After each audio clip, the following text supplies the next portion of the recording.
वैसे तो देखा गया सबसे ज्यादा जो कैमरा था, फोकस था, वो तो एफओएमसी की बैठक, उनका आउटकम क्या था उसी के ऊपर हम लोग को देखने को यहाँ पे मिल रहा था। ठीक है, वो तो पहले वीडियो में कवर कर ही लिया। बट अगर आज के दिन अगर एफओएमसी की बैठक से रिलेटेड अगर कोई चर्चा ना होती, कल अगर देखा गया यस्टरडे नाइट अगर एफओएमसी की बैठक का आउटकम ना होता, तो आज के दिन ये वाली खबर काफी बड़ा चर्चे का विषय जरूर होती। वैसे तो है ही, बट फिर भी और भी बड़े लेवल पे हम लोग को इसकी चर्चा होती हुई देखने को यहाँ पे मिल सकती थी। और अगर देखा गया ये चीज ज्यादा मजेदार क्यों है, क्योंकि दो ब्रोकर के बीच में हम लोग को जबरदस्त फाइटिंग भी देखने को मिली थी। फाइटिंग मतलब एक ही टाइम पे दो ब्रोकर ने रिपोर्ट निकाली थी एक पर्टिकुलर कंपनी से रिलेटेड। एक कह रहा था रॉकेट बनेगा करके, डबल हो सकता है करके, और दूसरे ने तो कहा था भाई ये तो सीधा 80% से ज्यादा क्रैश होगा। मतलब कितना बड़ा अंतर देखिए। ऐसा नहीं 19-20 का फर्क नहीं है भाई, ये तो आप अंदाजा लगा लो कि किस लेवल का फर्क है। आकाश पाताल का फर्क हम लोग को देखने को मिल रहा है। सो कौन से ब्रोकर थे आपको बताएं? एक था सिटी जो कह रहा था कि भाई ये तो डबल हो सकता है करके, और दूसरा था गोल्डमैन सैच, ये तो कह रहा था भाई ये तो डबल छोड़ो 80% क्रैश होगा करके। सो काफी लोगों को समझ में आया होगा मैं कौन से कंपनी की मैं बात कर रहा हूँ। तो दोस्तों मैं बात कर रहा हूँ वोडाफोन आइडिया की। यस, वोडाफोन आइडिया आज के दिन आप देख सकते हो लगभग लगभग 20% क्रैश हो गया अप्रोक्सीमेटली। ठीक है, 20% क्रैश होना मतलब आप अंदाजा लगा सकते हो 1/5 उड़ गई कंपनी आज ही के दिन, जितना बचा था उसमें भी। ठीक है, देन अगर आप चेक करोगे 5 दिन में 23%, महीने भर में 34%, 6 महीने की बात करें तो सीधा 19%। जो इतने समय से यहाँ पे थोड़ा बहुत कुछ जो यहाँ पे चल रहा था, अचानक से मतलब बोलते ना वक्त बदल दिया, जज्बात बदल दिया, पूरा खेल ही यहाँ पे पलट गया। जो कि आप देख सकते हो जिस प्रकार से गिरा है, नोज डाइव हम लोग को गिरावट देखने को मिल रही है। और खुद तो गिरा है, उसी के साथ साथ दूसरे भी इनके साथ जो कंपनीज यहाँ पे बिजनेस करते हैं उनको भी ये लेते हुए गिरते हुए देखने को यहाँ पे मिल चुका है। तो वो कौन सी कंपनी है उनके ऊपर हम लोग थोड़ी देर बाद आ जाएंगे। बट सबसे पहले तो स्टार्ट करेंगे भाई वोडाफोन आइडिया गिरा क्यों। तो दोस्तों उसके पीछे का रीजन है सुप्रीम कोर्ट का फैसला आज के दिन फाइनली सामने आ गया। मतलब तो दोस्तों सुप्रीम कोर्ट में इनका केस जारी था। सिर्फ इनका नहीं, टेलीकॉम कंपनीज का केस यहाँ पे जारी था। ठीक है, और टेलीकॉम कंपनीज की अगर हम लोग बात करें तो हम लोगों को एक पुराना केस देखने को यहाँ पे मिल रहा था। किससे रिलेटेड? तो एजीआर से रिलेटेड, एजीआर ड्यूस करके। ठीक है, मैं एकदम आसान भाषा में आपके सामने रखना चाहूंगा कि जो ये टेलीकॉम कंपनियां देखने को मिल रही ना, चलो बाकी टेलीकॉम कंपनियां भी छोड़ दो, वोडाफोन आइडिया की बात करेंगे। सो इनको पेमेंट देख करना था, लाइबिलिटी थी इनके ऊपर एजीआर ड्यूस के चलते। कितने की लाइबिलिटी थी पता है आपको? रफली 70,000 करोड़ से लेके 80,000 करोड़ के आसपास। यस, इतना बड़ा पैसा वोडाफोन आइडिया को देना है, 70 से 80,000 करोड़। यस, मैं रिपीट कर रहा हूँ, 70 करोड़ की बात नहीं हो रही है, 70 से 80,000 करोड़ इतना पैसा कंपनी को देना है। फिर उसके बाद सुप्रीम कोर्ट में चले गए थे। फिर बोला गया था भाई साहब थोड़ा तो रहम करो हम लोगों के ऊपर कि हम एक साथ एक पैसा कैसे दे पाएंगे, थोड़ा टाइम तो दीजिए करके। तो चलिए जिनको ये पैसा देना है तो उन्होंने एक्सेप्ट भी कर लिया, चलो हम आपको 10 से 15 साल का टाइम देते। तो ये धीमे धीमे करके 10 से 15 साल के हिसाब से पैसा चुकाएंगे। अगर नॉर्मली भी अगर हम लोग डिवाइड करके देख ले 10 साल के हिसाब से, तो हर साल लगभग लगभग 7 से 8,000 करोड़ तो इनको देना पड़ेगा। एक नॉर्मल गणित भी लगा देख तो। ठीक है, फिर उसके बाद ये कंपनियां वापस सुप्रीम कोर्ट चली गई थी। किस चीज के चलते? तो उन्होंने बोला सर जी आपने ये जो कैलकुलेशन किया है एजीआर वाला, ठीक है, एजीआर ड्यूस का, ठीक है, इसको वापस रिकैलकुलेट किया जाए। ठीक है, और ये जो कैलकुलेशन निकल कर आता है कितना, 70 से 80,000 करोड़। ठीक है, ये इतना आना यहाँ पे नहीं चाहिए। ठीक है, यूजुअली देखा गया उनके सेल्फ असेसमेंट के हिसाब से ये 70 से 80,000 करोड़ नहीं, ये कम होना चाहिए। कितना होना चाहिए? लगभग 35,000 करोड़ से लेके 40,000 करोड़, मतलब 50% वो कम करके यहाँ पे मांग रहे थे। इसको रिकैलकुलेट किया जाए, रिकंसिडर किया जाए, रिकंप्यूट किया जाए, ये एक्सपेक्ट कर रहे थे कौन? टेलीकॉम कंपनियां। ठीक है, मैं वोडाफोन आइडिया का ही एग्जांपल लेकर यहाँ पे चल रहा हूँ। एंड इसी से रिलेटेड सुप्रीम कोर्ट में याचिका यहाँ पे दायर हो चुकी थी। ठीक है, और इसी से रिलेटेड एक्सपेक्टेशन था कि सुप्रीम कोर्ट क्या इस चीज को मानेगा, हाँ या ना। ठीक है, कि क्या वापस रिकैलकुलेट करना चाहिए? अरे रिकैलकुलेट छोड़ दो, सुप्रीम कोर्ट ने तो बात तक ही नहीं सुनी। ठीक है, आप सीधा देख सकते हैं आज के दिन यहाँ पे आप देख सकते हैं टेलीकॉम स्टॉक टंबल क्रैश हो गया। एज अ सुप्रीम कोर्ट ने रिजेक्ट कर दिया टेलीकॉम कंपनी की याचिका। किसके ऊपर? On recomputation of AGR dues. मतलब उन्होंने कहा है कि आप जो कह रहे थे ना कि वापस एक बार रिकैलकुलेट करके देख लो, कोई रिकैलकुलेशन नहीं होगा। आपका जो पुराना कैलकुलेशन है वो बराबर है। वोडाफोन आइडिया आपका कितना है? 70 से 80,000 करोड़। निकालो पैसा। ठीक है, 70 से 80 हजार करोड़, जस्ट इमेजिन करके देख लेना। ठीक है, एंड इसी चीज के चलते दोस्तों आप देख सकते हैं एक उम्मीद की किरण थी वोडाफोन आइडिया की कि शायद से हमारा बकाया वो जीरो नहीं मांग रहे थे कि 70-80 हजार करोड़ जीरो कर दो, नहीं, वो कह रहे थे 50% तो कम होगा उनका जो नया कैलकुलेशन के हिसाब से, वो खुद ही मान के चल रहे थे कि न्यू कंपटीशन के हिसाब से 35 से 40 हजार करोड़ तक का आएगा, तो चलो कुछ तो आने वाले 10-15 साल में इसका जुगाड़ कर ही लेंगे। बट अभी क्या करेंगे, जो सपने थे वो सपने टूट गए, 70-80 हजार करोड़ भरना पड़ेगा भाई। एंड अभी आप देख सकते हो वो भी सुप्रीम कोर्ट का डिसीजन है, ऐसा नहीं कि हाई कोर्ट का है कि आप ऊपर चले जाओ करके। तो आप समझ लेना कि यहाँ पे फुल स्टॉप लग चुका है। इसी चीज के चलते वोडाफोन आइडिया यहाँ पे 19-20% क्रैश हो गया, इंडस टावर भी यहाँ पे 8-8.25% क्रैश हो गया। ठीक है, ये भी बोल रहे होंगे भाई किसको यहाँ पे इंफ्रास्ट्रक्चर बेच के फंस गया करके। ठीक है, क्योंकि इनको भी एक उम्मीद की किरण जग गई थी, क्योंकि वोडाफोन आइडिया अगर कमबैक कर लेता है तो इनका अटका हुआ जो पैसा है वोडाफोन आइडिया के साथ वो शायद से इनको वापस मिल जाए। पर अभी तो शायद से मुझे लगता है इन्होंने भी उम्मीद छोड़ दी होगी, एंड इसीलिए आप देख सकते हैं वोडाफोन आइडिया से रिलेटेड जैसी खबर आ गई इंडस टावर भी पिट गया 808%। तो ये पूरा ड्रामा हम लोग को आज के दिन देखने को यहाँ पे मिल गया है। एंड जैसे मैंने आप लोगों को बोला कि अभी ब्रोकर से रिलेटेड जो लड़ाई देखने को मिल रही थी उसमें हम कह सकते हैं गोल्डमैन सैच का जो पगड़ा है वो काफी अभी भारी देखने को लोगों को यहाँ पे मिल रहा है। गोल्डमैन सैच ने तो भाई सीधा ₹2.5 का टारगेट दिया था। ठीक है, अभी की बात, लेटेस्ट की बात है, तो आप देख सकते हैं Vodafone Idea share can crash up to 83%।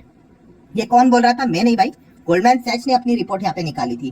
कहां तक आएगा, ₹2.5 तक आएगा, ये उनका टारगेट उन्होंने देखे यहाँ पे रखा था। और इससे रिलेटेड कुछ रीजन उन्होंने दिए थे, 3 से 4 रीजन। एक रीजन था कि भाई इनके पास फ्री कैश फ्लो तो है नहीं, ब्रेक इवन पॉइंट की अगर हम लोग यहाँ पे बात कर ले, ठीक है, तो वो तो दूर दूर तक नजर भी नहीं आएगा। ब्रेक इवन पॉइंट आपको पता है ना कि कंपनी लगातार घाटा कर रही है, वो घाटा कम होते होते होते होते होते फिर company no profit no loss पे आ जाती है, उसी को बोलते हैं BEP, break even point. And उसके बाद कंपनी प्रॉफिट दिखाना स्टार्ट कर देती है। सो ब्रेक इवन पॉइंट के सपने तो देखने ही नहीं चाहिए वोडाफोन आइडिया में, ये भी एक रीजन उन्होंने बता दिया। देन कॉम्पिटिटर की बात कर ले, नो योर कॉम्पिटिटर की भाई कंपटीशन किसके साथ है आपका, जियो एयरटेल के साथ, जो कि डियोपॉली लेकर बैठे हुए हैं।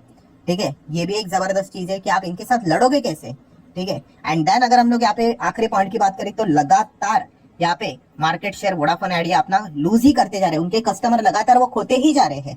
ठीक है, हर वक्त जो यहाँ पे डेटा निकल कर आता है ट्राई का, तब बताया जाता है कि किसने कितने कस्टमर गेन किए, कितने कस्टमर लूज किए। तो वोडाफोन आइडिया तो अगर देखा गया पिछले कई समय से अपने कस्टमर को खोते ही जा रहे हैं। अगर ऐसे ही कस्टमर को खोते रहे, ठीक है, तो फिर कल बिजनेस कैसे चलेगा।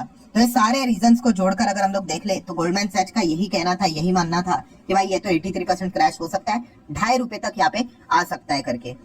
बात करें यहाँ पे सिटी की, तो सिटी की अगर बात करें तो उन्होंने बोला था नहीं भाई ये तो ₹22 तक जाएगा करके। ठीक है, किसने, सिटी ने ऐसा बोला था। बट सिटी ने ऐसा क्यों बोला, उसके पीछे का सबसे बड़ा कारण सिटी ने बताया था कि सुप्रीम कोर्ट में जो एजीआर में जो पिटीशन फाइल यहाँ पे किया है टेलीकॉम कंपनी ने, अगर यहाँ पे ये जीते, टेलीकॉम कंपनियां जीते, वोडाफोन आइडिया अगर जीते, तो फिर वोडाफोन आइडिया का शेयर ₹22 तक यहाँ पे जा सकता है। आपको समझ रहे हैं क्या बोल रहे हैं हम लोग। सिटी का जो सबसे बड़ा जो कारण था, ₹22 का टारगेट उन्होंने दिया था अप्रोक्सीमेटली डबल का, उसके पीछे का सबसे बड़ा पिलर यही था कि सुप्रीम कोर्ट का जो डिसीजन है वो इनके फेवर में आएगा, जो कि आज के दिन इनके फेवर में नहीं आया है। ठीक है, एंड अभी इसीलिए सिटी की सिटी बच चुकी है, एंड अभी हर कोई सिटी को अभी यहाँ पे ढूंढ रहा है कि अभी आपका नया टारगेट क्या रहेगा करके, क्योंकि सबसे बड़ा जो आपने रीजन बताया था कि 22 तक जाएगा वो सुप्रीम कोर्ट का मूव वाला ही था। अभी वहां पे तो ये केस हार गए। ठीक है, तो अभी नेक्स्ट आपका टारगेट क्या रहेगा वो भी बता दीजिए, उसके पीछे का रीजन भी बता दीजिए, तो अभी ये देखने वाली बात होगी। एंड गोल्डमैन सैच को भी पूछा गया था, कैसा होता है कि आप बेस्ट और वर्स्ट टारगेट देने होते हैं, तो वर्स्ट टारगेट उन्होंने दिया था ₹2.5 का। गोल्डमैन सैच ने बेस्ट टारगेट कितना दिया था, देखिए, Vodafone idea can also hit 19 level but blue sky scenario. Blue sky scenario आपको याद होगा, मैंने इससे रिलेटेड एक वीडियो भी बनाया था यहाँ पे। ठीक है, थोड़ा मैं YouTube ओपन कर लेता हूँ। ठीक है, मैंने ओपन कर लिया, आप देख रहे हो, ये देखो ज्यादा टाइम भी नहीं हुआ है, 12 दिन ही हुए हैं। ठीक है, तभी यहाँ पे ये वाला वीडियो मैंने कवर किया था। आप देख सकते हैं शेयर 80% तक यहाँ पे गिर सकता है। सो ये किसने बयान दिया था, गोल्डमैन सैच ने बयान दिया था। ठीक है, अभी इस कमेंट सेक्शन में तो भाई जबरदस्त आपको घमासान लड़ाई देखने को यहाँ पे मिलने वाली है।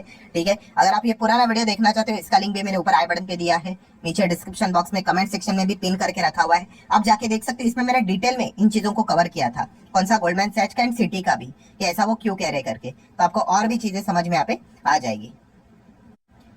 ठीक है, तो यहाँ पे जैसे गोल्डमैन सैच ने क्या बोला था कि 19 तक भी आ सकता है, बट ब्लू स्काई सिनेरियो मतलब क्या, ये भी होना चाहिए, वो भी होना चाहिए। मैंने कौन सा एग्जाम्पल, यस, क्रिकेट का एग्जाम्पल दिया था, बहुत सारे लोगों को याद भी आया होगा कि अगर क्रिकेट की टीम रहती है ना, जैसे कि अगर हम लोग आईपीएल देखते हैं, टॉप 4 वाले हम लोगों को फाइनल में जाते हुए देखने को मिल जाते हैं, फाइनल या फिर नॉकआउट में जाते हैं, जो भी कुछ रहता है, सुपर 4 रहता है, वॉट एवर, ठीक है। तो उसमें हम लोगों ने देखा है कि उसके नीचे की जो टीम्स होती है 5, 6, 7, 8 वाली, तो कुछ टीम ऐसी होती है जिनको ऐसा सिनेरियो बताया जाता है कि आपको टॉस भी जीतना है, ठीक है, टॉस जीत के आपको बैटिंग करनी है, बैटिंग करके 20 ओवर में आपको 250 लगाने हैं, उसके बाद बॉलिंग करने के साथ साथ आपको सामने वाले को 50 में ऑल आउट करना है, उसके बाद जो दूसरी टीम है वो यहाँ पे हारनी चाहिए, वो तीसरी टीम है उसने इतने रन नहीं बनाने चाहिए, चौथी टीम है वो तो मैच खेलने ही नहीं आनी चाहिए। ऐसे सारे सिनेरियो अगर पकड़ेंगे तो आप सिलेक्ट होंगे, ठीक है, उसको बोला जाता है ब्लू स्काई सिनेरियो। तो गोल्डमैन सैक्स ने बोला था कि ब्लू स्काई सिनेरियो के हिसाब से ये 19 लेवल तक जा सकता है। मतलब ये सारी चीजें अगर होगी तो कौन कौन सी, कि सबसे पहले तो वोडाफोन आइडिया को टैरिफ बढ़ाना पड़ेगा हर साल, फाइनेंशियल ईयर 30 तक, आने वाले 6 साल तक रोज टैरिफ बढ़ाओ। उसके बाद उनकी एजीआर लायबिलिटी 65% तक नीचे आनी चाहिए। मतलब कोर्ट में ये जो अभी मैटर चल रहा था वो जीत कर उनको बोल दो कि 65% तक कम कर दो, यही हार गए, ठीक है। इसलिए उन्होंने बोला था, ये देखो बहुत सारे एंड इस्तेमाल किए थे, ये भी होना चाहिए, वो भी होना चाहिए, अभी यही तो खत्म हो गया, अभी बाकी अब ये हम क्या ही बोले, ज्यादा डिस्कशन करना भी बेकार है, ठीक है। तो ये पूरा ड्रामा हम लोग को देखने को मिल गया। तो होल समरी इज व्हाट दोस्तों, कि हम कह सकते हैं यहाँ पे वोडाफोन आइडिया इसी चीज के चलते जोरदार क्रैश होते हुए देखने को यहाँ पे मिल चुका है। नो, काफी लोगों का नेक्स्ट सवाल यही रहेगा कि अभी आगे क्या होगा, क्या ये कमबैक कर पाएगा। अभी कमबैक मतलब क्या, तो बिजनेस लेवल के कमबैक की अगर हम लोग यहाँ पे बात करते हैं तो हम लोगों को पहले ही पता है कि इनका बिजनेस कैसा चल रहा है करके। ये ट्रेडिंग वाला स्टॉक है, ये इन्वेस्टिंग वाला स्टॉक है नहीं। इन्वेस्टिंग का फॉर्मूला मैंने बताया आपको, higher high higher high, H H H H, ऐसे लेफ्ट टू राइट ऊपर जाना चाहिए। ये तो नीचे नीचे नीचे चल रहा है, कभी तो कुछ अच्छी खबरें आएगी, इसके चलते सडनली कभी 1-2 दिन सर्किट लगाएगा, फिर कमजोर इन्वेस्टर जो रहेंगे वो उस चीज को तेजी देखकर खरीदने के लिए जाएंगे, फिर स्टॉक नीचे आएगा, फिर अटक जाएंगे। ये ड्रामे चलते रहते हैं, तो इसमें हम लोगों ने नहीं पढ़ना, ये मैंने काफी बार आपको समझाया है। बाकी अगर हम लोग बात करें कंपनी के रिजर्व, देखिए माइनस में है, 1.5 लाख करोड़ का माइनस में रिजर्व है। ओहो, कर्जा देखिए 2-2 लाख करोड़ का, कितने सारे कर्जे इनके ऊपर पड़े हुए हैं। कुछ बैलेंस शीट मतलब कुछ बची नहीं कंपनी की। 70,000 करोड़ की तो खुद की इनकी कंपनी है, बकाया देना है 70,000 करोड़ का, तो आप अंदाजा लगाइए। एंड ऊपर से प्रॉब्लम क्या है, प्रॉफिट एंड लॉस अगर आप देखोगे तो आप देख सकते हैं सिर्फ loss loss loss loss loss, ठीक है। प्रॉफिट का पी ही नजर नहीं आ रहा है, ठीक है, लॉस का एल ही सभी जगह पे हम लोग को देखने को यहाँ पे मिल रहा है। मतलब आप अंदाजा लगाओगे ना, कहाँ से दोगे आप पैसा, 70-80 हजार करोड़ आपको जो देना है, कंपनी तो घाटे में चल रही है, 30,000 करोड़ का घाटा, 20,000 करोड़ का घाटा, भाई कैसे दोगे पैसा, कर्जा लेके दोगे, और कर्जा लेकर दोगे तो कर्जा देगा कौन, कोई बेवकूफी होगा ऐसे चीज के लिए कर्जा देगा। तो आप समझ रहे हो यहाँ पे कंपनी की हालत कितनी नाजुक देखने को यहाँ पे मिल रही है।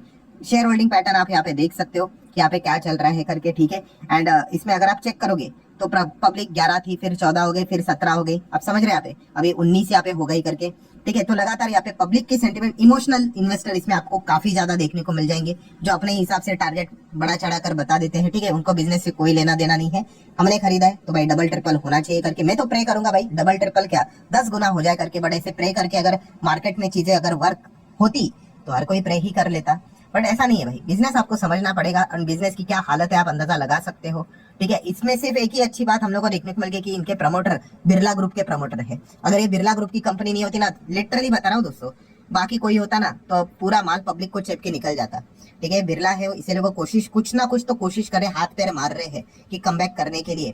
बस ये ही एक आपके पास मतलब बोलते ना 0.0001% की एक उम्मीद है, ठीक है। बाकी और कुछ भी यहाँ पे है नहीं। सो बाकी पूरा जो आगे की जर्नी है इनका लक के ऊपर है। लक अच्छा चल गया, कुछ कमबैक हो गया तो अच्छी बात है यहाँ पे, ठीक है। बट जैसे आपको मैंने सिखाया भाई, शेयर बाजार ये लक का खेल यहाँ पे नहीं है। इतने सारे ब्यूटीफुल कंपनियां शेयर बाजार में अवेलेबल है, बट नहीं, हमें ऐसे कंपनी में जाना है। क्यों, इसके फसाद का जड़ पता है इसका क्या है, यस वही छोटा प्राइस जो हम लोग को देखने को मिलता है, और भर भर के जो क्वांटिटी मिलते हैं उससे जो सुकून मिलता है ना भाई, यही ले डूबता है बहुत लोगों को। मान लो अगर यही कंपनी, मान लो एक सेकंड के लिए, अब ये कितना है 10 रुपए पे ना, छोड़ो 1000 पे होता भाई, कोई देखता भी नहीं भाई, इसको देखता भी नहीं, ठीक है। अगर किसी को टेलीकॉम वाली कंपनी इतनी अच्छी लगती है जो कि स्पेसिफिकली टेलीकॉम से रिलेटेड काम करते हैं, तो वो एयरटेल को स्टडी करता है। आप एयरटेल देख सकते हैं पिछले 5 साल में क्या परफॉर्मेंस यहाँ पे दिखाया है, ठीक है। और इसके पहले भी हम लोगों ने इसको कवर किया था। पीडीएफ वाली कंपनी है, प्रमोटर देखिए 53, एफएस 24, डीआईएस 19, पब्लिक देखिए, पब्लिक है ही नहीं, 3% से भी कम है, ठीक है। क्यों क्यों कम है, क्योंकि शेयर का प्राइस अगर आप देखो, अरे 1600 है भाई, 1600 है, ठीक है। अगर ये 16 रुपए रहेगा ना, ठीक है, तो फिर लोग आएंगे, ठीक है। कड़वी बात है भाई, बुरा लगेगा, बट यही सच्चाई है भाई। इसीलिए तो पेनी स्टॉक्स फेमस होते हैं कि जहाँ पे प्राइस कम वहां पे जाएंगे, क्योंकि भर भर के क्वांटिटी मिलेगी, और भर भर के क्वांटिटी मिलेगी मतलब भर भर के रिटर्न मिलेंगे। ऐसा बिल्कुल भी होता नहीं है, आपके रिटर्न्स आपके इन्वेस्टमेंट के ऊपर निकलते हैं, आपकी क्वांटिटी के ऊपर नहीं। सो जितना हो सके मैंने तो सिखाने की कोशिश यहाँ पे की है। चलो आशा करता हूँ वीडियो हेल्पफुल लगा होगा, तो चाहो तो आप इसको लाइक एंड शेयर कर सकते हो। मिलते हैं नेक्स्ट वीडियो, तब तक के लिए बाय बाय।